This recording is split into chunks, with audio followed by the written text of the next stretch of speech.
Itu Sal, Udah, Pak. udah muncul. Oke. Misalkan kita kemarin udah belajar kalau ada dua cara untuk mencari medan magnet. Yang pertama itu adalah biot Savart, kita udah pelajarin, lumayan sulit matematikanya. Nah, yang kedua namanya adalah hukum Ampere. Hukum Ampere itu dia kayak hukum Gauss. Secara matematik dia mudah, tapi secara kegunaan tidak semua kasus bisa. Oke, kita akan coba rumus dasarnya dulu. Rumus dasarnya. Jadi, rumusnya pun mirip kayak hukum Gauss. Integral ada bunderan B dot dl sama dengan mu 0 dikali IN close. Kalau kemarin Gauss kan integral E dot dA ya, Sal. Sekarang ini B dot dl. Nah, sama seperti sebelumnya, kita harus memahami dulu hukum dasarnya, rumus dasarnya. Integral ada bunderan sama kayak di Gauss, ini artinya adalah integral tertutup. Nah, kalau di Gauss kan arti dari integral tertutupnya adalah menghitung total flux di semua sisi bidang Gauss. Oke? Nah, kalau di sini dia menghitung total medan magnet di seluruh yang namanya lintasan, di seluruh yang namanya bukan loop ampere. Nah, loop ampere itu kayak bidang Gauss. Ingat nggak waktu kita belajar bidang Gauss? Bidang Gauss itu apa sih? Bidang hayalan kan ya? Nah, loop ampere juga sama. Loop ampere itu adalah lintasan hayalan. Jadi sebenarnya loop ampere itu tidak ada, Sal. Kita yang menganggap berhayal seolah-olah ada. Nah, Sal ingat nggak? Waktu belajar Gauss, bidang Gauss kan bidang hayalan. Walaupun hayalan, bentuk bidang Gaussnya aksal boleh ngarang nggak, Sal? Nggak boleh, Pak. Nggak boleh kan? Harus sesuaikan dengan bentuk soalnya ya. Kalau soalnya bola, Gaussnya bola. Kalau soalnya balok, Gaussnya balok. Oke, sama juga. Walaupun loop ampere ini hayalan, lintasan ampere itu hayalan, kita nggak boleh ngarang bentuknya. Terus gimana bentuknya? Bentuknya, kalau di sini, sesuaikan dengan bentuk medan magnetnya. Sesuaikan dengan bentuk B-nya. Pertanyaannya adalah, bagaimana kita tahu bentuk B-nya, Sal? Nah, bentuk B-nya kita bisa tahu dengan menggunakan yang namanya aturan tangan kanan lagi. Kita kemarin udah belajar 3 aturan tangan kanan kan? Aturan tangan kanan untuk gaya magnet pada muatan yang bergerak, aturan tangan kanan pada gaya magnet kawat berarus, sama aturan tangan kanan Biot-Savart. Nah, di hukum Ampere juga ada. Cuman bedanya kalau di hukum Ampere, tangan kanannya itu dilipat, Sal, nggak dibuka. Jadi dia gini, jempol, 4 jarinya tuh dilipat.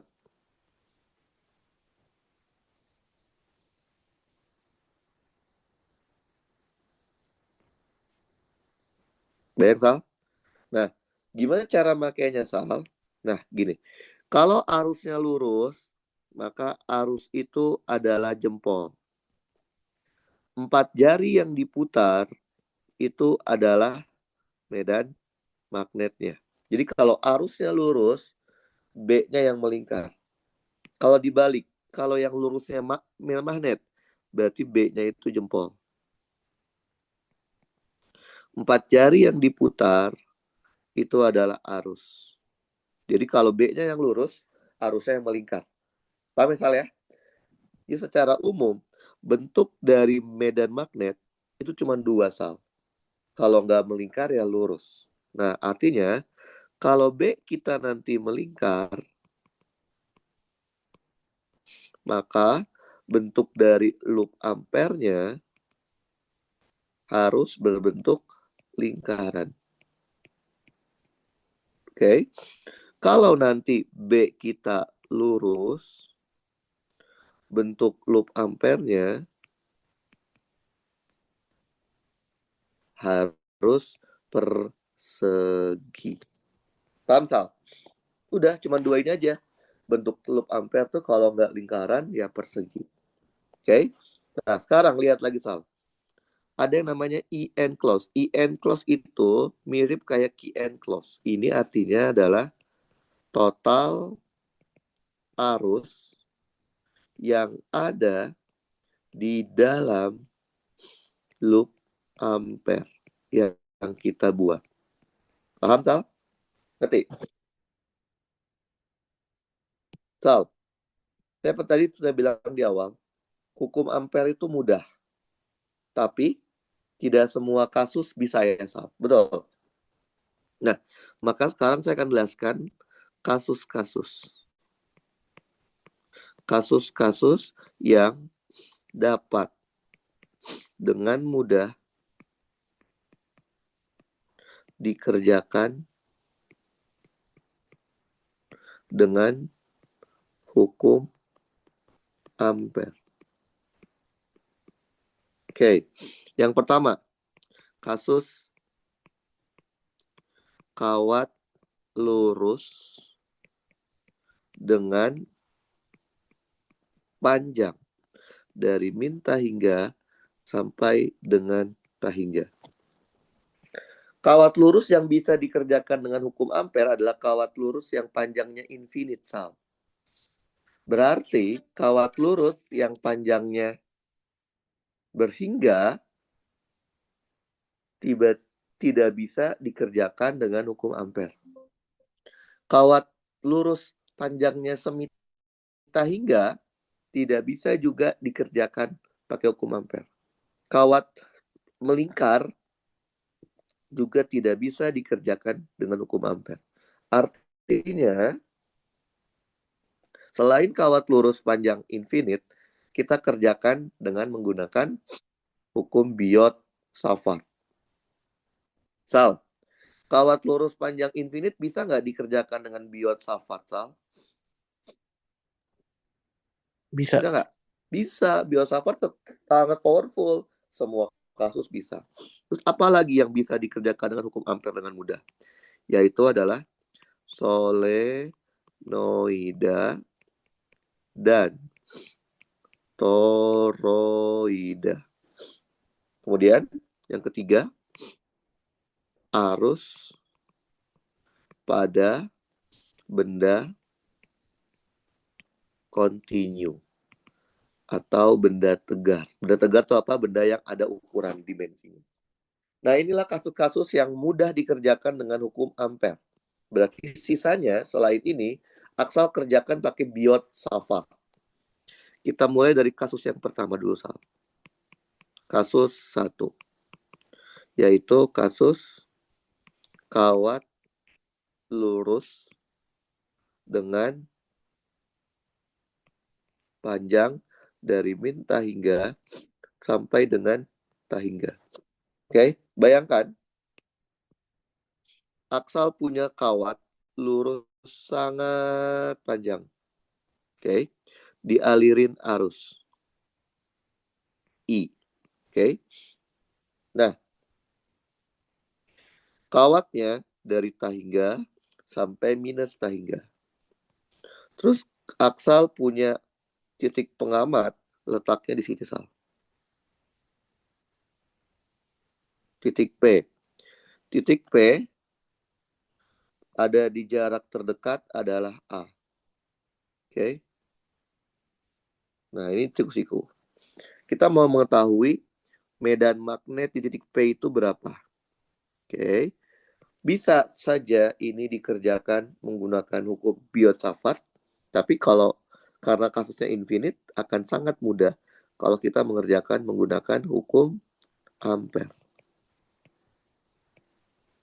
Oke, integral tertutup dari B dot dl sama dengan mu 0 dikali I n close.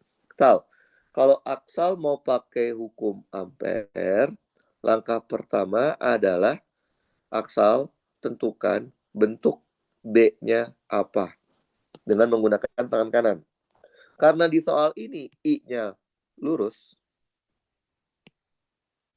karena I-nya lurus, maka jempol jadi I, 4 jari diputar jadi B. Maka kita tahu B-nya akan melingkar.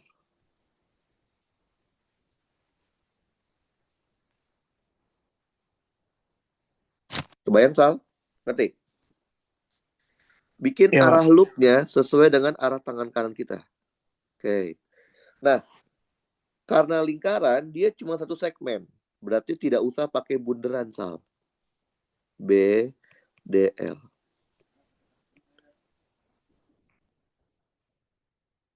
Oke. Nah, B itu kan real ya. Beneran ada kan? Karena kalau ada I pasti dia ada B. Sedangkan DL itu loop ampere. Loop ampere itu sebenarnya nggak ada, Sal. Sehingga apa? Secara matematik, B bisa keluar dari integral. Integral DL adalah L. Panjang lingkaran itu adalah kelilingnya, yaitu 2pi A. Karena diajarinya adalah A. Oke. Mu 0 I enclosed. Arus yang ada di dalam loop ampere kita adalah I. Oke. Maka kita akan punya B-nya sama dengan mu 0 I dibagi 2 pi A. Paham, Sal? Ngerti? Iya, Pak. Oke, masalahnya sama kayak di Gauss. Gauss waktu kita kemarin juga kan sama ya. E yang didapatkan dari hukum Gauss tidak ada arahnya. Kenapa? Karena karena menggunakan dot product. Sama ini juga di hukum ampere B-nya nggak ada arahnya. Maka kita mencari arahnya manual dari soal. B titik P sama dengan mu 0 I dibagi 2 VA. Arahnya pakai tangan kanan, Sal. Kalau kita pakai tangan kanan, B-nya itu di titik P adalah masuk bidang gambar. Masuk itu biasanya arahnya negatif K. Satuan jangan lupa. Tesla. Paham, Sal? Ngerti? Paham? Iya, Pak. Oke. Ngerti ya? Nah, lihat. Kalau pakai hukum ampere cuma 4 baris udah selesai, Sal. Kalau Aksal pakai hukum Biot-Savart, mungkin 1 halaman baru beres. Ini kasus yang pertama. Kasus yang kedua. Kasus 2. Yaitu kasus solenoida dan toroida. Oke. Kita mulai dengan solenoida. Solenoida yang bisa dikerjakan dengan hukum ampere adalah solenoida dengan panjang tahingga. Berarti kalau panjangnya berhingga nggak bisa. Harus pakai hukum Biot-Savart. Oke, bayangkan Aksal punya solenoida yang sangat panjang seperti ini. Oke, dikasih kawat berarus ya nanti ada arusnya.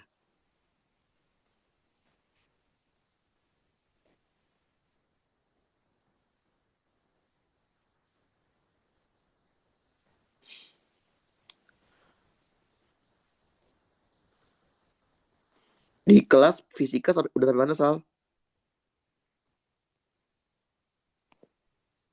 Sal, Di kelas sampai materi gelombang apa? elektromagnetik, Mas. Oke. Ini arah arusnya, Sal. Bayang, ini I-nya. Kalau kita pakai tangan kanan, kalau arusnya melingkar, D-nya lurus. kita tahu di sini ada B-nya. B-nya lurus. Nah, masalahnya adalah B-nya itu berapa? Nah, kita cari B-nya menggunakan hukum ampere. Oke. Integral ada bunderan B dot dl sama dengan mu 0 dikali IN kelas. Sama kayak tadi. Kalau pakai hukum ampere, maka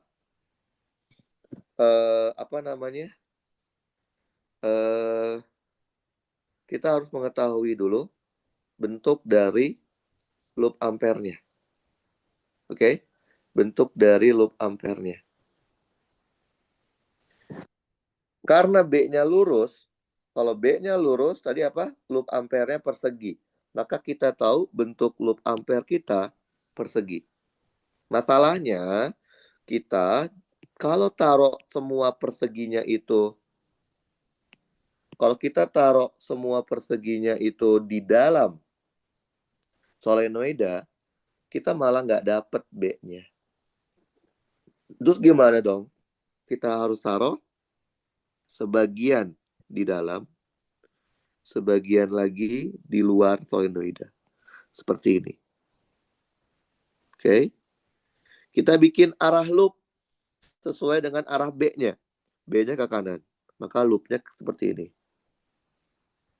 Oke. Nah, karena ini adalah persegi, persegi itu punya 4 segmen. Segmen pertama, segmen kedua, segmen ketiga, segmen keempat. Paham, Sal? Ngerti? Berarti, asalnya hilang.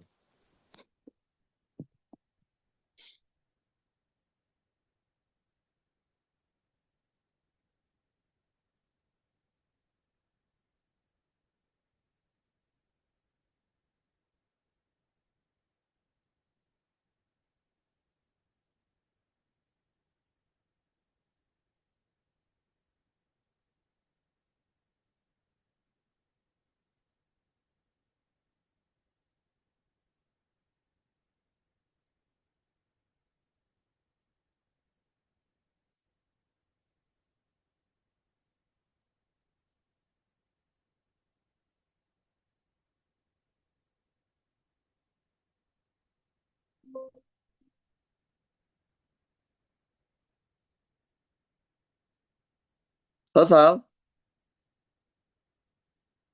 Halo? Iya, Pak. Oke. Sal, karena segmennya ada 4, maka ini kita jadiin 4.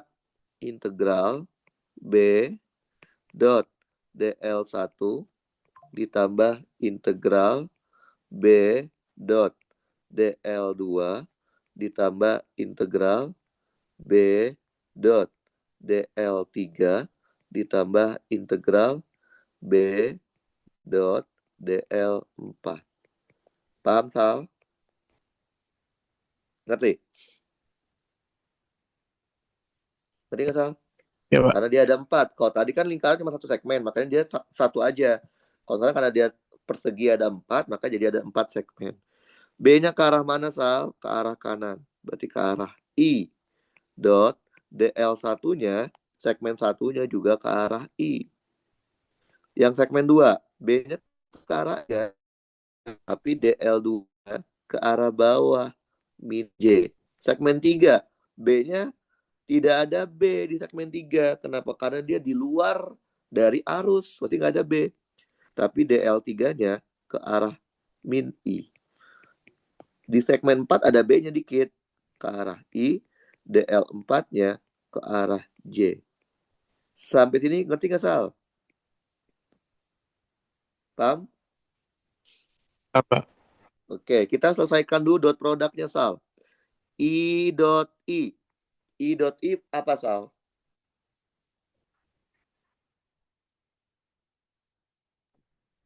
I dot I apa, Sal?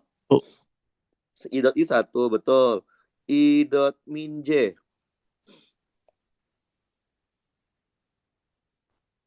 I dot min J. Apa, Sal? Min, Kak. 0. Dot itu yang sama 1. yang beda 0. Kalau ini dapetin 0 ya.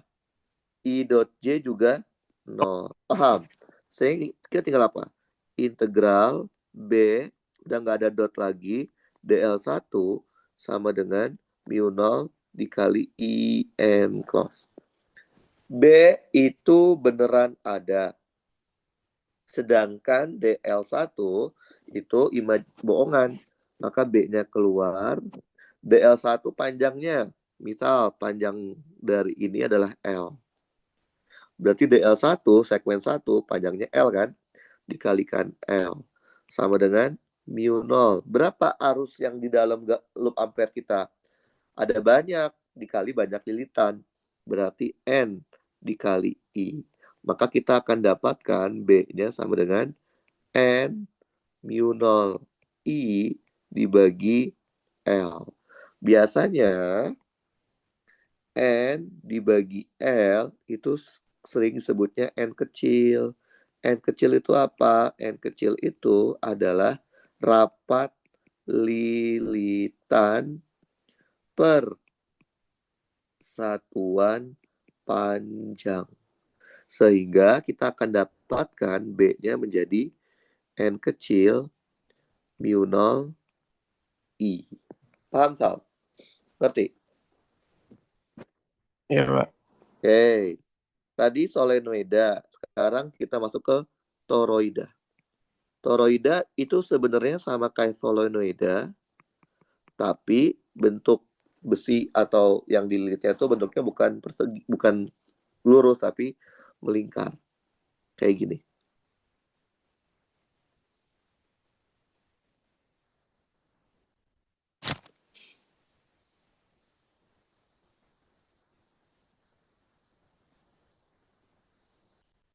Oke. Jari-jari dalamnya adalah R1. Jari-jari luarnya itu adalah R2. Oke. Kemudian kita kasih lilitan kabel.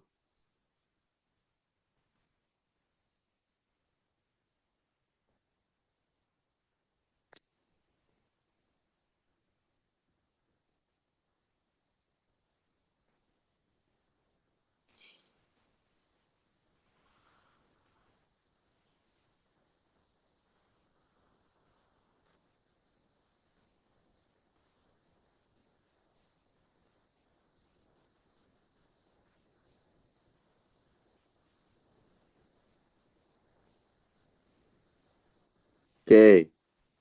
Kebayang, Sal? Seperti ini. Ini I-nya. Oke. Nah, medan magnet kalau arusnya melingkar pasti B-nya lurus. B-nya hanya ada di dalam lingkaran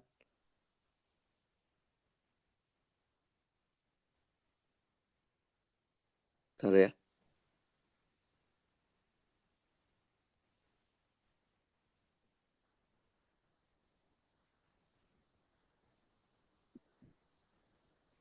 Oke, jadi kalau I-nya melingkar, B-nya itu lurus. Oke.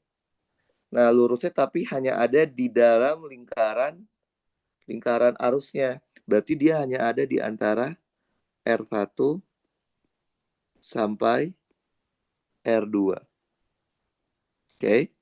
Nah, hukum ampernya integral ada bundaran B dot DL sama dengan mu 0 dikali IN close. Oke. Nah, karena I-nya melingkar, kita tahu B-nya lurus, Sal. Tapi lurusnya itu di setiap lilitan. Ini pakai tangan kanan ya, Sal. Ini B-nya nih, Sal. B-nya tuh lurus, tapi lurusnya di setiap lilitan.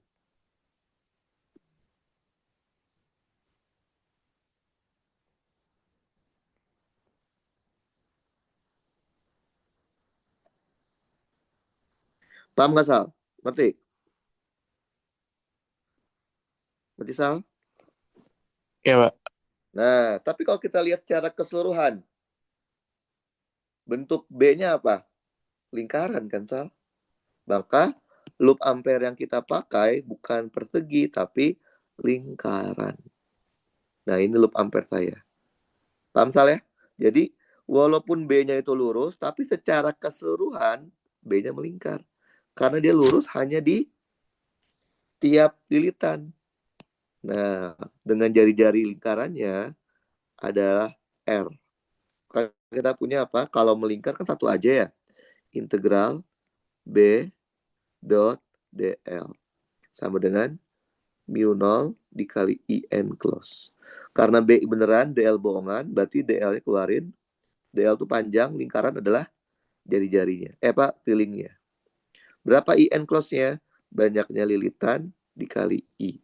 Sehingga kita punya B-nya sama dengan N mu 0 I dibagi 2 VR.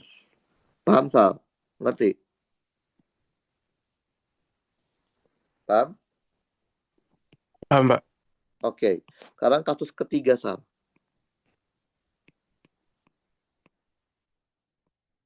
Kasus ketiga yaitu kasus arus yang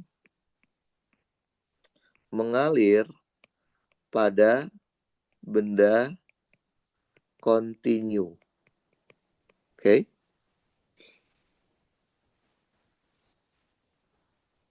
Oke.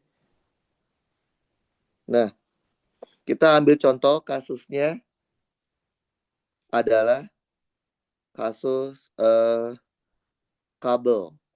Aksal pernah lihat kan kabel? Kabel itu kan dia seperti ini ya, Sal. Di dalam kabel itu ada banyak serabut-serabut ya, Sal. Nah, di tiap serabut itu mengalir arus, Sal. Jadi kalau di kabel itu arusnya itu mengalir di tiap serabut-serabut tembaganya. Ini arusnya nih.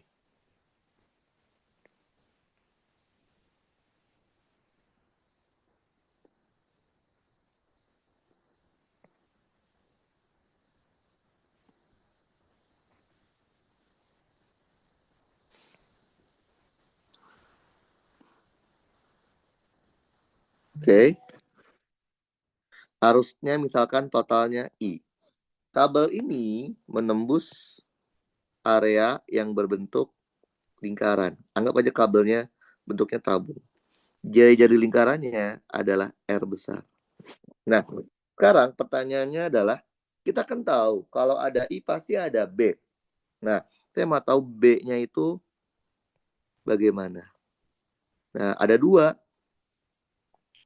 Untuk kasus dari 0 sampai R besar atau di dalam kabelnya.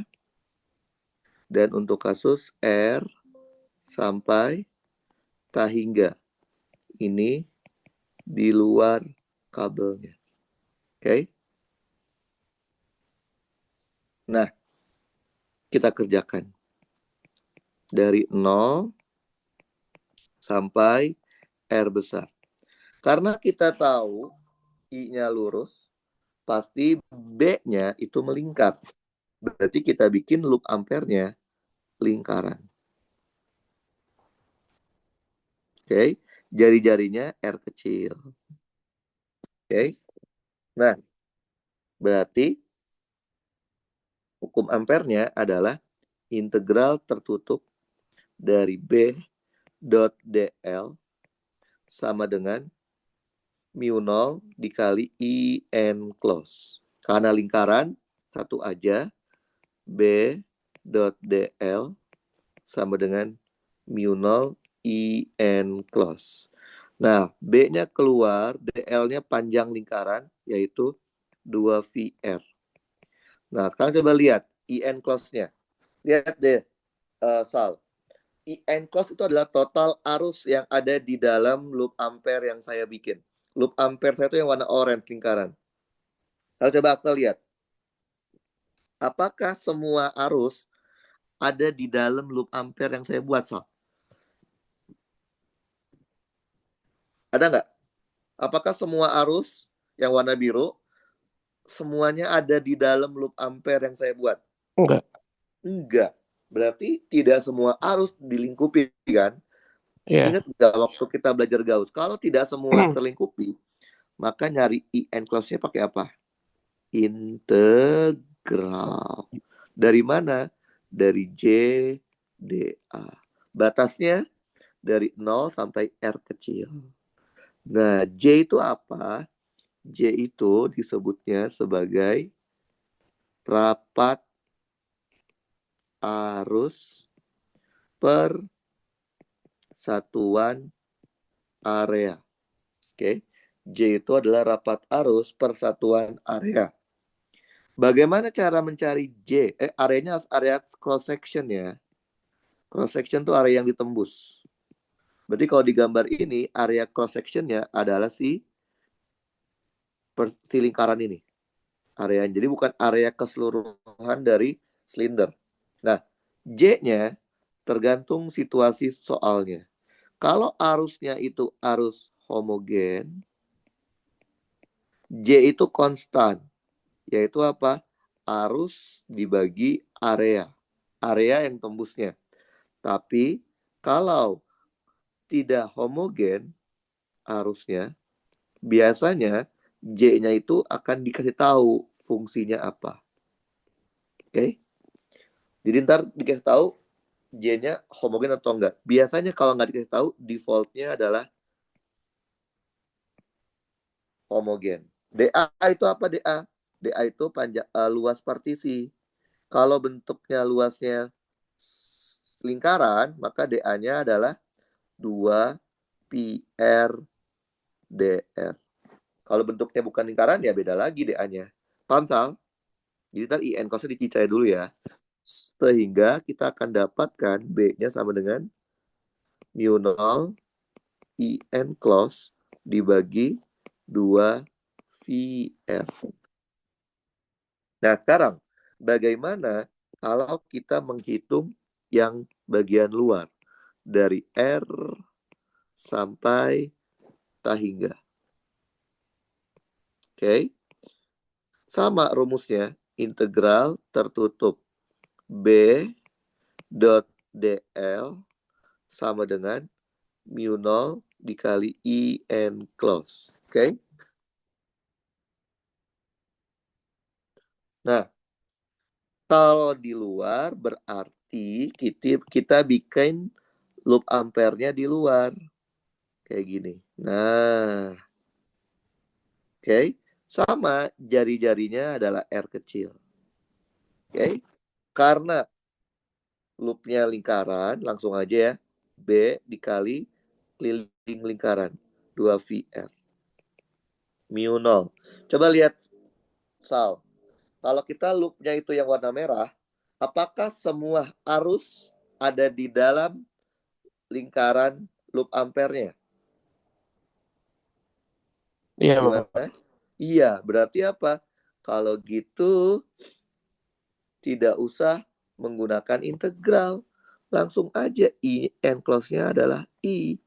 Berarti kita punya B-nya sama dengan mu 0 I dibagi 2 VR.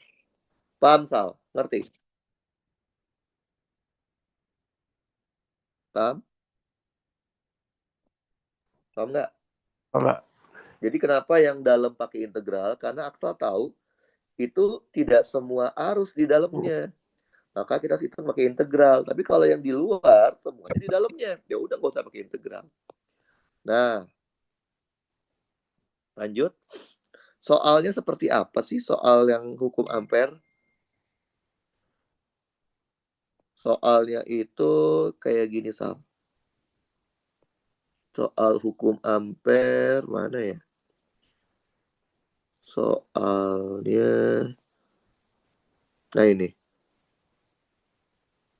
Coba dibaca dulu, Sal. 1 menit.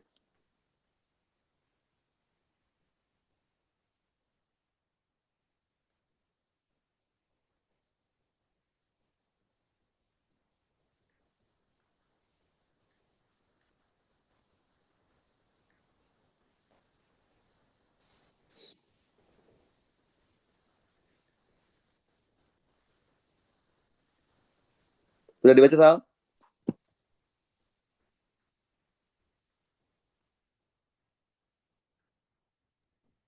Udah, Pak. Udah. Lihat. Ini ada 3 buah kawat lurus. Kawat lurusnya sangat panjang. Berarti infinite panjangnya. Masing-masing kawat memiliki arus yang berbeda-beda. Oke? Dengan menggunakan hukum ampere, hitunglah medan magnetik kawat 2 oleh arus listrik di kawat 1. Nah, karena panjang kawatnya infinite, maka kita bisa mencari B-nya menggunakan hukum ampere. Kalau nanti misalkan kawatnya tidak infinite, berarti nggak bisa pakai hukum ampere. Harus pakai Biot Savart. Ini berarti pengamatnya letaknya di sini, Sal. Paham, Sal? Ngerti? Oke. Kita pakai hukum ampere.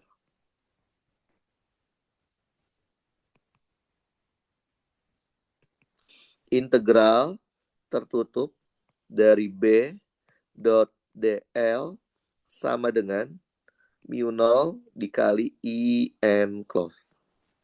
Sal, karena I-nya lurus, maka B-nya pasti melingkar. Maka loop ampernya bentuknya adalah lingkaran. Paham, Sal? Ngerti nggak? Salah lagi. Jadi dia lingkarannya seperti ini.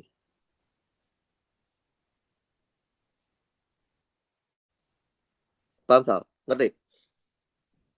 Dengan jari-jari adalah ini. Jari-jarinya adalah R1. Oke, karena lingkaran langsung aja, Sal. B dikali 2pi R1. Berapa arus yang ada di dalam loop ampere saya, Sal? Cuman I1, betul? Maka dapat dong B-nya. Mu 0 I1 dibagi 2pi R1. Kekurangannya hukum ampere tidak ada arahnya.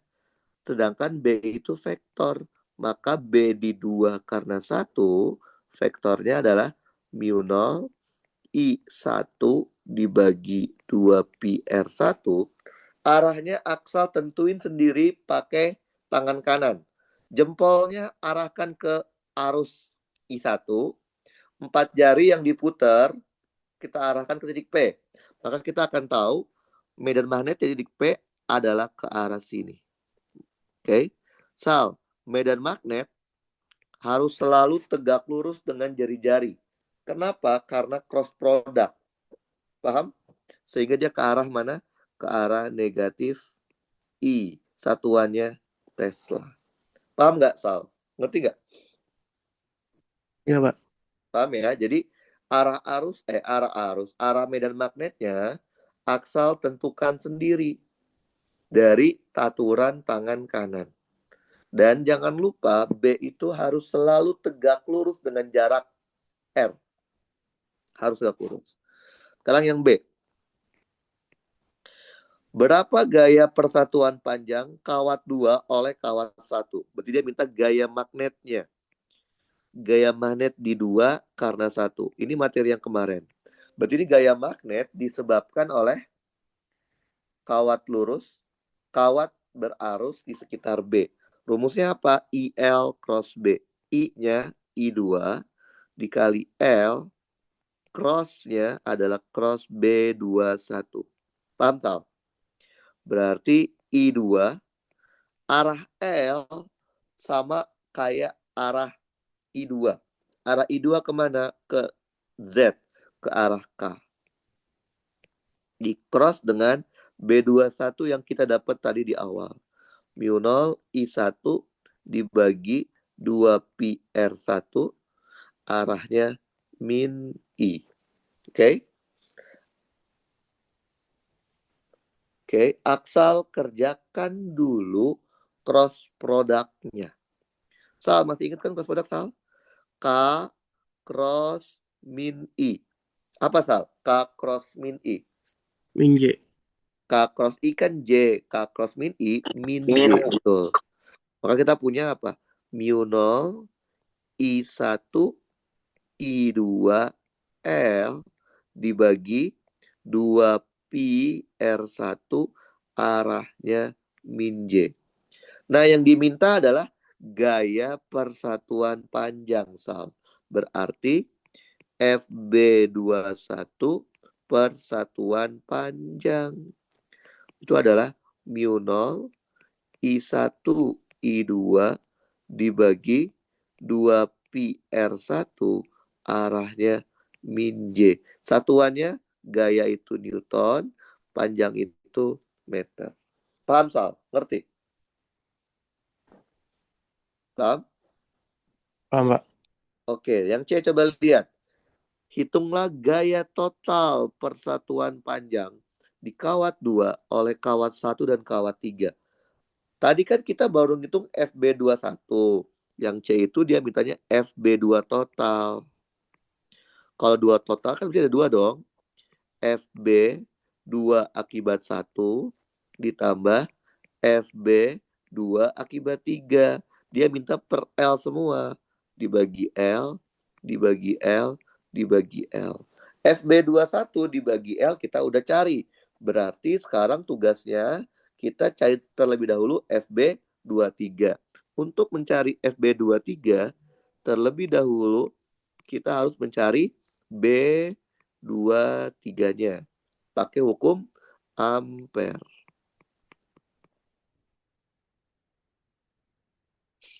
Integral tertutup B dot DL sama dengan mu 0 dikali I enclose. Lihat, karena arus I3 itu lurus, maka loop ampernya pasti melingkar. Lingkarannya seperti ini.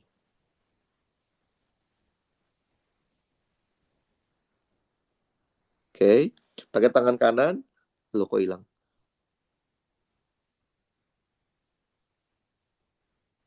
Oke, pakai tangan kanan, arusnya berarti muternya ke sini. Berarti dari sini ke sini, ini adalah jari-jarinya, Sal. R3. Karena dia lingkaran, cukup satu aja, berarti B dikali 2V R3. Arus yang ada di dalam loop ampernya adalah I3. Maka kita punya B-nya itu adalah mu 0 I3 dibagi 2V R3. B yang didapat dari hukum ampere pasti tidak ada arahnya. Kita harus sendiri kasih arahnya. Berarti B di 2 karena 3 besarnya adalah mu 0 I3 dibagi 2V R3. Arahnya pakai tangan kanan, Sal. Jempol arahkan ke I3 ke bawah, 4 jari adalah arah arus. Maka kalau kita lakukan itu, kita akan dapat kalau B-nya itu ke arah sini. Ini adalah B23. Ke arah mana itu? Berarti ke arah negatif J. Paham nggak, Sal? Paham? Jangan lupa satuannya Tesla. Jadi arahnya kita sendiri yang kasih. Setelah kita dapat B, baru kita bisa menghitung medan magnetnya, gaya magnetnya. Mencari FB23. Berarti FB23 rumusnya adalah I-nya I2 dikali L cross B23 vektor. I2 arah L sama dengan arah I2. Arah I2 kemana? Ke arah K. Cross B23 masukin.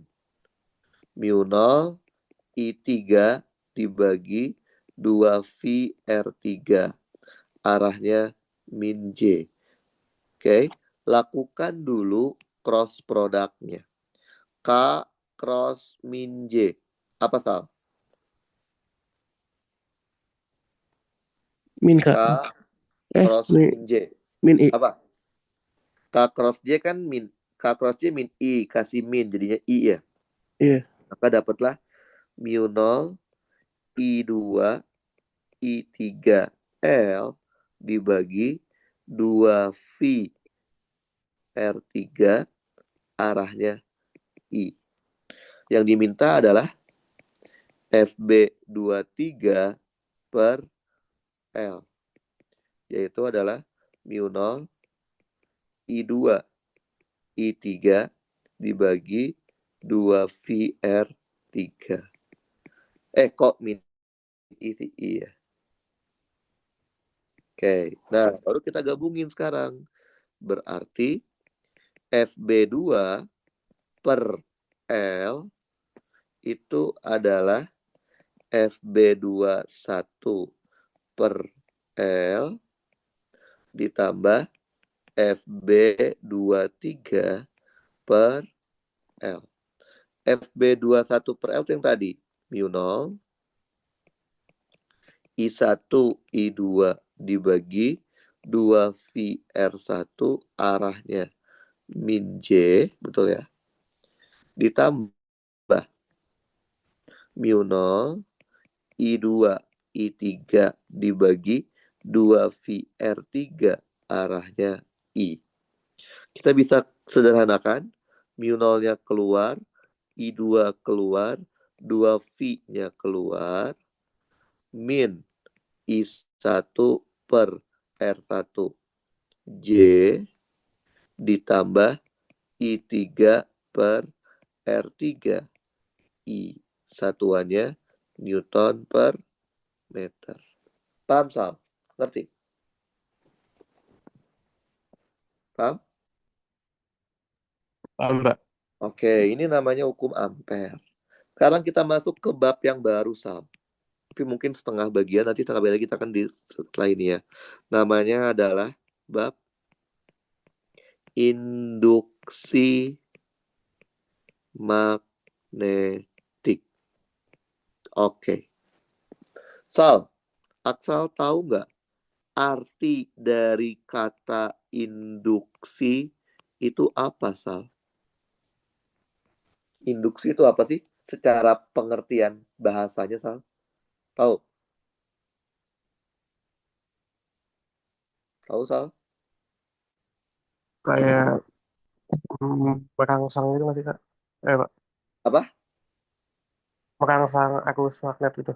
Oke, ya, induksi itu secara bahasa artinya terpengaruh atau mendapat pengaruh. Jadi, induksi magnetik itu berarti mendapat pengaruh magnet. Paham? Paham ya? Oke. Nah, ada beberapa orang yang meneliti tentang induksi magnetik. Yang pertama meneliti itu namanya adalah Lenz. Maka kita akan mempelajari yang namanya hukum Lenz. Nah, sayangnya Lenz emang yang pertama meneliti, tapi dia tidak mendapatkan formula atau rumus untuk mencari besaran induksi.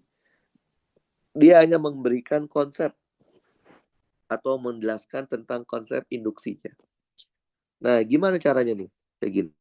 Dia punya suatu rangkaian yang terdiri dari kumparan. Nggak ada power supply, Sal. Cuman kumparan aja. Nggak ada baterai sedikit pun. Oke. Dihubungkan dengan alat ukur namanya galvanometer buat mendeteksi ada nggak arus yang mengalir. Dia berupa jarum. Kalau jarumnya vertikal berarti tidak ada arus yang mengalir. Oke. Nah, idenya dari apa? Ide dari Lenz itu adalah ingin menghasilkan arus listrik tanpa membutuhkan power supply. menghasilkan arus listrik tanpa adanya power supply. Caranya gimana? Caranya dengan menggunakan magnet. Oke, jadi dia punya sebuah magnet. Yang namanya magnet pasti ada kutub utara dan selatan. Misalkan utara depan deh. Medan magnet itu keluarnya dari utara, masuknya ke selatan. Paham, Sal? Nah, magnetnya nggak cuma didiemin aja, Sal. Magnetnya itu digerakkan. Misalkan digerakkan mendekati deh. Mendekati kumparan. Sal, kalau digerakkan mendekati, itu artinya apa? Awalnya jauh. Ini Sal? Betul. Nah, ketika magnetnya itu jauh dari kumparan, ketika magnetnya jauh dari kumparan, pengaruh magnetnya ke kumparan itu kuat atau lemah, Sal? Lemah. Lemah, Pak. Lemah. Atau dengan kata lain, B yang ke arah kiri itu sedikit ketika jauh, ya nggak sih? Nah, ketika kita dekati, maka pengaruh medan magnetnya semakin besar. Atau dengan kata lain, B yang ke kiri jadi banyak. Oke? Nah, karena ada perubahan B tersebut, alam akan memunculkan yang namanya B induksi. Jadi B induksi itu bukan kita yang ngasih, Sal, tapi alam yang ngasih. Tujuannya apa? B induksi itu tujuannya adalah menetralkan perubahan. Jadi, karena awalnya ketika jauh B ke kiri dikit, ketika didekatkan B-nya jadi banyak, supaya netral kembali ke posisi kondisi awal, maka B-nya harus dikurangin. Maka akan muncul B induksi yang arahnya berlawanan dengan arah B aslinya. Dengan aturan tangan kanan, kita bisa mendapatkan kalau ada B pasti ada I. Akan muncul arus induksi. Jadi, Sal, arus induksi itu muncul bukan dikarenakan B yang kita kasih, tapi dikarenakan karena adanya B induksi. Paham, Sal? Nah, jangan berpikiran kalau B induksi arahnya pasti berlawanan. Yang benar, B induksi itu arahnya menetralkan perubahan. Oke? Coba kalau saya balik. Si magnetnya saya jauhkan.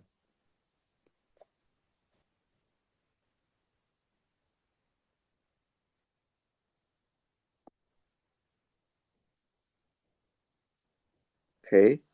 Nah, magnetnya misalkan saya jauhkan. Kalau dijauhkan, itu berarti awalnya dekat ya, Sal. Betul? Ketika dekat, pengaruh B-nya itu kuat. Betul? Atau B yang ke kiri banyak. Ketika dijauhkan, pengaruh B-nya jadi lemah. Atau B yang ke kiri dikit. Ada perubahan nih. Karena ada perubahan, maka akan muncul yang namanya B induksi. B induksi menetralkan perubahan. Karena awalnya B ke kiri dikit, banyak, jadi dikit, maka akan muncul B induksi yang arahnya searah dengan arah B aslinya. Paham, Sal? Oke. Dengan aturan tangan kanan, kita bisa mendapatkan arus induksinya. Paham nggak, Sal? Ngerti kan? Paham? Sal? Iya, Pak. Maka muncul arus induksi. Nah, fenomena induksi ini udah jelas terbukti dari hukum Lenz. Cuman Lenz tidak bisa atau belum bisa mendapatkan formulasinya. Berapa besar arus induksi yang dihasilkan dengan menggerakkan gerakan itu. Tapi dia memberikan kontribusi tentang konsep induksi, yaitu gini. Perubahan B terhadap waktu, akan memunculkan yang namanya B induksi untuk menetralkan perubahan yang terjadi.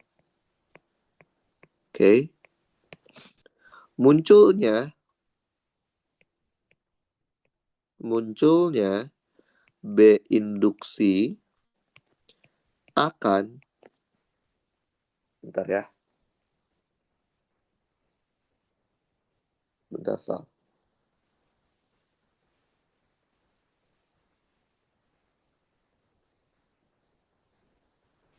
Munculnya B induksi akan memunculkan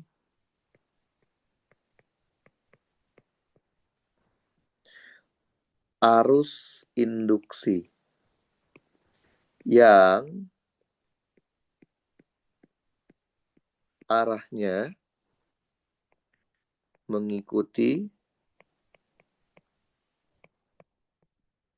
aturan tangan kanan. Paham, Sal? Ngerti? Pak. Nah, udah. Ini namanya hukum Lenz. Karena hukum Lenz itu secara fenomena fisikanya udah muncul, tapi matematikanya belum. Maka hukum induksi ini dinilai belum selesai. Maka hukum percobaan Lenz dilanjutkan dengan namanya hukum Faraday. Karena dia menggunakan konsep Lenz, disebutnya Faraday Lenz. Bedanya, Faraday mendapatkan formulasinya, mendapatkan rumusnya. Jadi, menurut Faraday, GGL induksi. GGL itu tegangan. Induksi yang dikarenakan induksi. Logikanya kalau ada tegangan pasti ada arus. Dapat dihitung dengan menggunakan formula min N D per dt dari flux magnetiknya. Jadi ini adalah hukum Faraday Lenz. Nah, berarti untuk bisa memahami hukum Faraday Lenz, terlebih dahulu harus memahami tentang flux. Ini namanya flux. Lebih tepatnya flux magnetik. Aksal inget nggak? Kita pernah belajar flux loh. Waktu belajar hukum Gauss. Ya nggak sih, Sal? Betul? Sal, apa itu flux, Sal? Definisinya, Sal?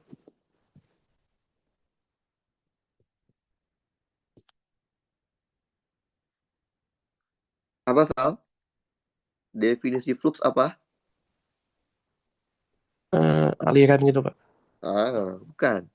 Flux itu didefinisikan sebagai banyaknya garis medan. Dalam hal ini medan magnet yang menembus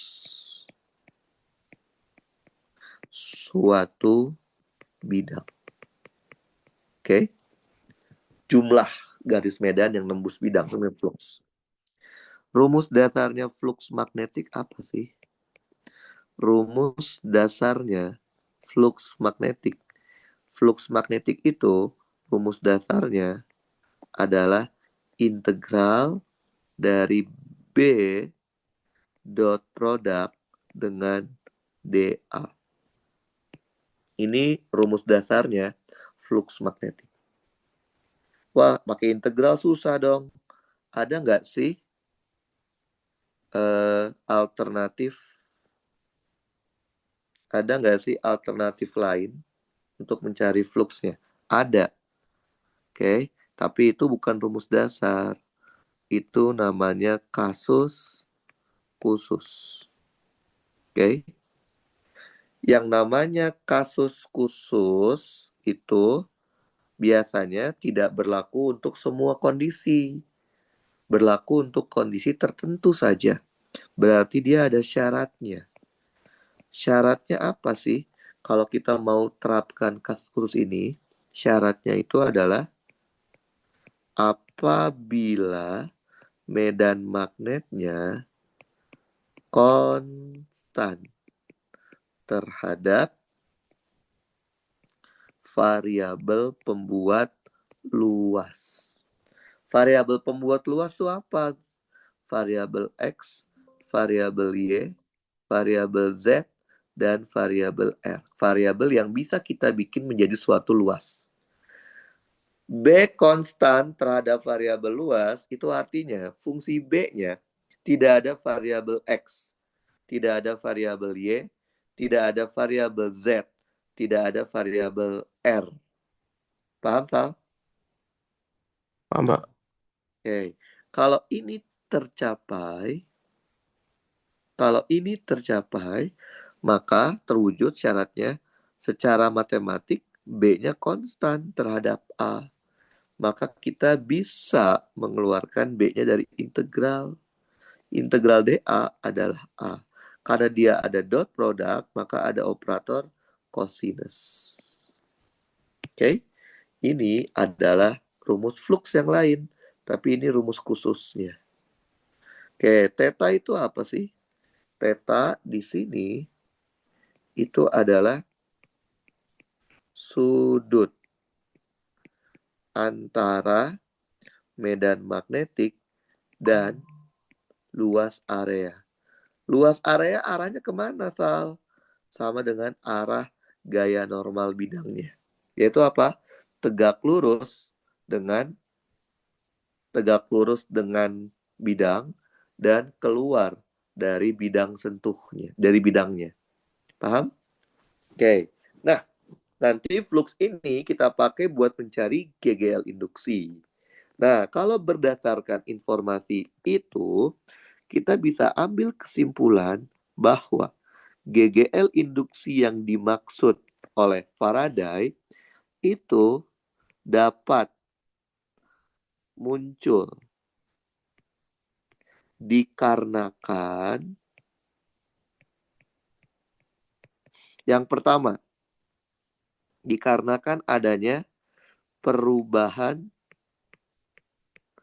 B terhadap waktu. Perubahan B terhadap waktu ini kan tidak lain adalah hukum Lenz. Karena Lenz hanya memvariasikan B-nya dengan cara digerakkan maju mundur, mendekat dan menjauh. Ternyata menurut Faraday, bisa aja loh B-nya nggak berubah, Sal. Tapi yang berubahnya adalah luasnya. Bisa saja B-nya nggak berubah, luasnya nggak berubah. Tapi yang berubah adalah tetanya. Bisa saja B-nya tidak berubah, A-nya tidak berubah, tetanya nggak berubah, tapi yang berubah adalah flux itu sendiri berubah terhadap waktu. Paham, Sal? Inilah variasi-variasi pada hukum Faraday-Lenz. Ngerti, Sal? Nanti, Pak. Paham? Oke. Nah, kita akan membahas empat-empatnya. Mungkin kalau nggak keburu sekarang, next-nya. Oke? Yang pertama, Sal, disebabkan perubahan B terhadap waktu. Jadi B-nya berubah terhadap waktu. Saya kasih contoh soal UTS-nya aja atau UAS-nya aja ya. Contoh soalnya itu yang ini, Sal.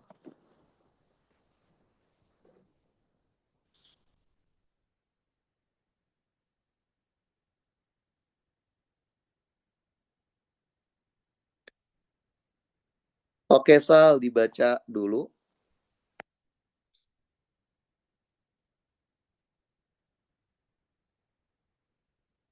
Udah dibaca, Sal?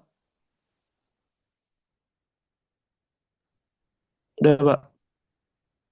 Udah dibaca? Udah. Oke. Di sini kita punya loop berbentuk segi empat, persegi panjang, dengan panjangnya 15 cm dan lebarnya 10 cm. Ada hambatannya 15 ohm. Ada medan magnetnya, Sal. B-nya ini. 4T plus 2 Tesla. Yang pertama, dia mau tahu adalah flux magnetiknya. Menurut Aksal, di soal ini, di soal ini, menurut Aksal, ngitung fluxnya boleh nggak pakai BA cos theta?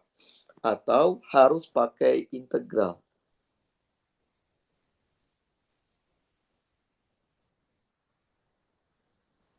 Menurut Aksal, di soal ini,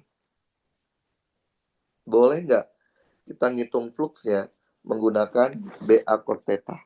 Atau harus pakai integral, Sal? Boleh,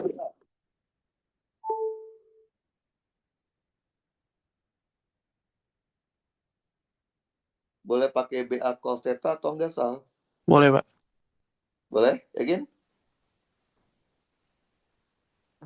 Kenapa boleh? Alasannya apa? Hmm. Kenapa menurut Aksal ini boleh pakai BA cos theta? Alasannya apa?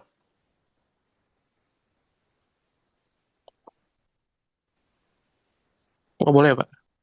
Apa? Nggak boleh, Pak. Nggak boleh. Alasannya apa? Nggak boleh.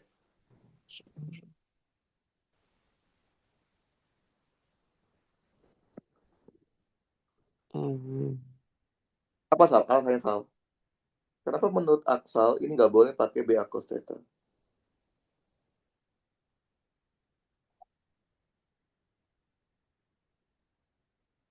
Karena medan magnetnya keluar bidang. Nah, baca lagi, Sal. Lihat, rumus dasar flux itu emang integral B dot dA itu boleh dipakai kapanpun tanpa alasan apapun. Tapi ada yang lebih mudah, yaitu apa? Menggunakan BA cos theta. Tapi rumus BA cos theta hanya boleh dipakai kalau syaratnya terpenuhi. Syaratnya apa? Syaratnya itu kalau B-nya konstan terhadap variabel luas. Variabel luas itu apa? Variabel pembuat luas.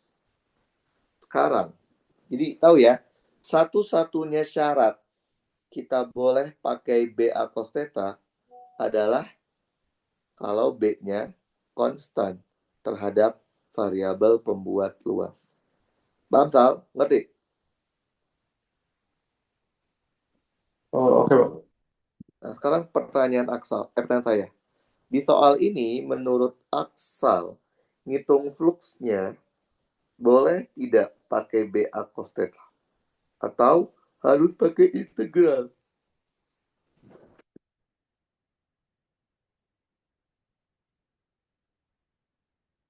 Boleh nggak pakai BA cos theta? Harus atau harus pakai integral?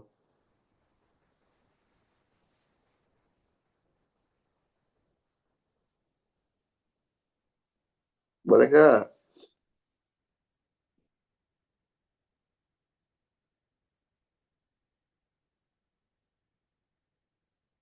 Boleh, Pak. Alasannya kenapa boleh?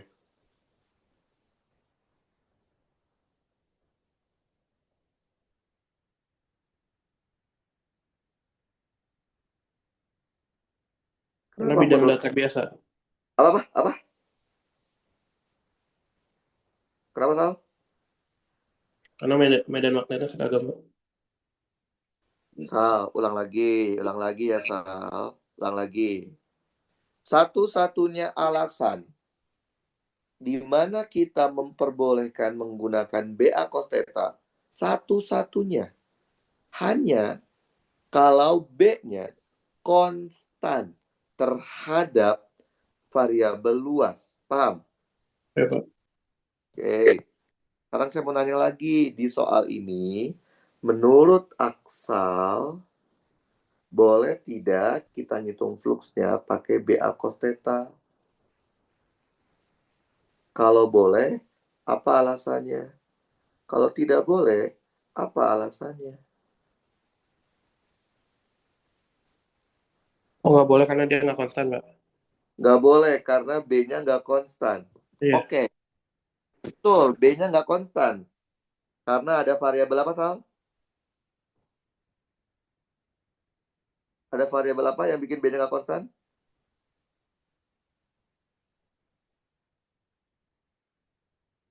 Pascal tahu dari mana ini B-nya nggak konstan? Karena ada variabel apa? 4. Yang 4C plus 2. Ada BT. Ya, ada variabel apa yang bikin dia nggak konstan? T. T, betul. Betul, ini B-nya kasusnya nggak konstan, Sal. Karena ada variabel T. Tapi, Aksa coba deh baca lebih lengkap syarat yang saya bilang. Kita boleh pakai BA cos theta kalau syaratnya B-nya konstan terhadap variabel luas. Oke, emang di sini B-nya nggak konstan, tapi terhadap variabel T. Variabel T itu variabel luas bukan, Sal? Waktu itu variabel luas bukan? Bukan. Bukan. Berarti kalau terhadap variabel luas, dia konstan nggak, Sal?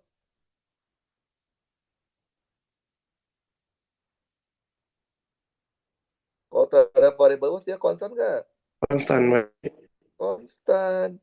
Berarti secara matematis kita boleh menggunakan B dikali A dikali cos theta. Ngerti, Sal? Jadi saya nggak bilang B-nya itu harus konstan terhadap variabel apapun. Saya bilangnya B-nya itu konstannya terhadap variabel luas. Itu boleh. Paham? B-nya masukin 4T plus 2. A-nya berarti panjang kali lebar. Panjangnya adalah 0,15. Lebarnya 0,1. Cos theta. Theta itu tadi apa? Sudut antara B dengan A. A itu adalah normal bidang. Coba lihat, kalau kita punya loopnya A, B, C, D, maka normal bidangnya kalau nggak keluar ya ke dalam. Karena ini bangun dua dimensi kan, pasti dia punya dua arah normal. Sedangkan B-nya itu keluar. Berarti sudut antara B dengan normal bidang, kalau nggak 0 derajat, 180 derajat. Berarti kita punya dua sudut theta. Nah, kalau begitu, Sal, pilih yang mana, Sal? Kalau ada dua pilihan sudut theta, pilihlah sudut theta yang terkecil. Berarti 0. Paham, Sal? Maka kita punya 4T ditambah 2 dikali 0,015. Satuannya flux Tesla meter kuadrat. Paham, Sal? Ngerti? Ngerti nggak? Paham, Pak? Oke. Terus B apa? Setelah fluxnya dapat, pasti dia minta GGL induksinya. Jadi ini emang udah flow chartnya, Sal. Kalau kita udah dapat flux, pasti ada GGL. Artinya kita nggak bisa nyari GGL kalau nggak nyari flux. Rumusnya apa? Min N D per dt dari flux magnetik. N-nya itu adalah jumlah lilitan. 1. D per dt, masukin flux yang kita dapat di awal. 4T plus 2 dikali 0,015. Kita turunkan terhadap T, maka 0,015-nya keluar. Turunan dari 4T plus 2 itu 4. Maka kita dapat minus 0,06. Satuannya volt. Sal, GGL itu nggak mungkin negatif. Tanda negatif di sini hanya menandakan bahwa arah dari B induksi itu berlawanan dengan arah dari B aslinya. Karena B aslinya itu dot, maka B induksinya cross. Yang membuat adanya arus induksi adalah B induksi. Pakai tangan kanan, jempolnya masukin ke dalam, maka 4 jari jadi arus. Maka kita tahu arah arus induksinya pasti ke sini. Paham, Sal? Ngerti? Oke, Pak. Oke, ntar tahu. Oke. Nah, GGL nanti harus dimutlakin. Karena GGL itu nggak mungkin negatif. Kita mutlakin. Maka dapatlah 0,06 volt. Nah, setelah GGL dapat, pasti langkah selanjutnya dia mencari arus induksi. Jadi ini udah flow-nya. Artinya, Aksal tidak bisa mencari arus induksi kalau belum mencari GGL. Aksal tidak bisa mencari GGL induksi kalau belum mencari flux. Paham ya? Apa arus GGL induksi? Arus induksi GGL induksi yang sudah dimutlakin dibagi dengan hambatan. Kan V I kali R. I V per R kan? V-nya berarti 0,06 dibagi dengan R. Satuannya adalah ampere. Nah, biasanya arus induksi juga minta arahnya. Arahnya kemana? Tinggal kita lihat dari gambar. Arah arus induksinya adalah clockwise. Betul? Betul ya? Nah, maka kita bisa bilang arah arus induksinya adalah clockwise. Atau searah jarum jam.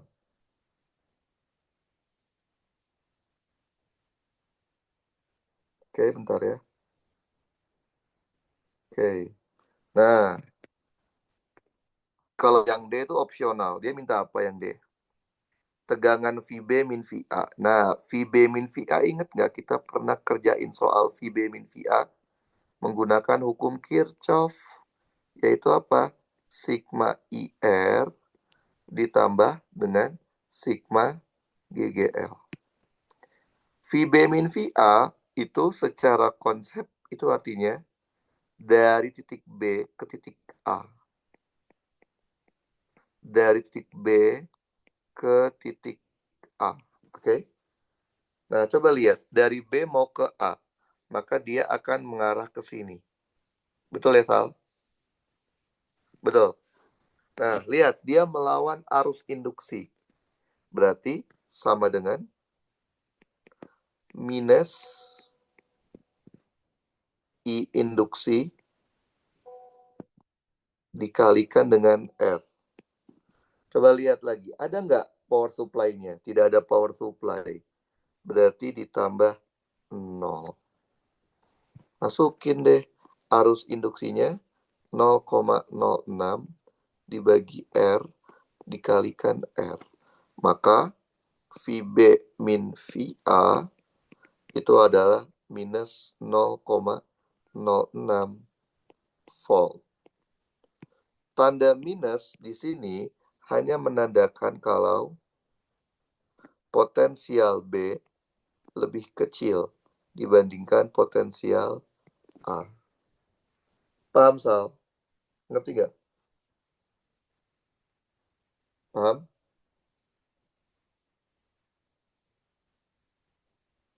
Paham, Sal? Oke. Nah, inilah kira-kira kasus yang pertama, yaitu medan GGL induksi disebabkan oleh perubahan B terhadap waktu. Oke, untuk yang lainnya, yang perubahan A terhadap waktu, perubahan theta terhadap waktu sama perubahan flux terhadap waktu, kita akan bahas nextnya. Oke? Nah, Sal, kita belajar lagi hari apa, Sal? Hari Rabu malam bisa nggak, Pak? Malam hari. Rabu malam, coba kita cek ya. Rabu malam. Rabu malam paling sekitar jam 19.30 atau 20 gitu, Sal. Bisa? Atau besok malam aja, Pak. Rabu saya OTW pulang karena kami liburan Oh ya. gitu. Besok malam, Besok besok malam malah saya nggak bisa. Karena besok besok malah bisanya siang. Jam setengah satu sampai jam setengah tiga saya kosong. Paginya oke. juga kosong sih kalau besok. Kalau besok, Pagi kosong nggak pagi? besok tanggal 12. Kosong nggak paginya? Saya jam 8 udah ada kelas, Pak. Oh, Mungkin ada kelas. Kalau di atas jam 1, Pak, bisa saya, Pak. jam satu gimana? Jam 1 baru selesai kelas. Setengah 2 mungkin, Pak, 13.30. Setengah dua boleh, setengah dua. Oke, Pak, Setengah dua boleh. aja ya. Ya, Pak. Oke, catat dulu bentar. Setengah dua, Aksal ya. Ngajar Aksal jam setengah dua, 13.30 ya. Ya, Pak. Sampai jam 15. Oke. Oke, Sal. Jadi ntar kita lanjut lagi besok siang jam 13.30. Kita belajar lanjutin yang induksi dulu ya. Kita kelarin dulu nih induksinya. Jadi yang belum perubahan A, perubahan theta, sama perubahan fluxnya. Oke, sampai sini ada pertanyaan, Sal? Belum ada, Pak. Kalau tidak ada, ntar saya akan kirimkan catatannya ya. Oke, mari Oke. Aksal.